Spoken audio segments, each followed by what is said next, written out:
Down the ground, what an audacious shot that was. Took the bowler on and straight over. Great six. Down the ground, what an audacious shot that was. Took the bowler on and straight over. Great six. Down the ground, what an audacious shot that was. Took the bowler on and straight over. Great six. Down the ground, what an audacious shot that was. Straight to the big shot. No protection in the deep on the leg side. And it's gone the distance. Straight to the big shot. No protection in the deep on the leg side.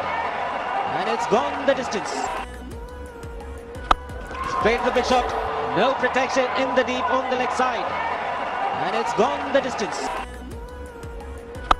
Straight to the big shot. No protection. বিসমিল্লাহির রহমানির রহিম।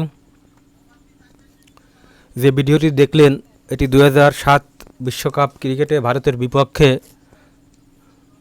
মুশফিকুর রহিম এই ছক্কা দুটি মেরেছিলেন এবং তৎকালীন সময়ে অপরিহার্য wicketkeeper Khaled Mahmud সুজনকে বাদ দিয়ে মুশফিকুর রহিমকে নেওয়া হয় এবং প্রথম ম্যাচেই মুশফিকুর রহিম প্রমাণ করলেন যে কেন তাকে নেওয়া হয়েছে এবং মুশফিক সাকিব তামিম যে সূচনা এবং মাহমুদুল্লাহ তার কিছুদিন পর ডেবু হয়েছিলেন কিন্তু তখন মুশফিক সাকিব তামিম এবং মাশরাফি বিন মুর্তজা ক্রিকেট খেলতেন এবং তারা চারজনই মূলত তাদের চারজনের পারফর্মেই বাংলাদেশ ক্রিকেট দল সেদিন ভারতকে হারিয়েছিল এবং সেদিন মুশফিক 50 করেছিলেন, সাকিব 50 করেছিলেন এবং তামিমও 50 করেছিলেন এবং মাশরাফি 4 উইকেট পেয়েছিলেন।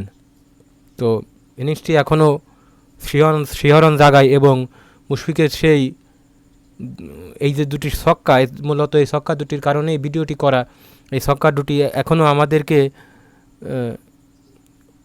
ক্রিকেটের সোনালি অধ্যায়ের কথা মনে করিয়ে দেয়। দয়া করে চ্যানেলটি সাবস্ক্রাইব করবেন,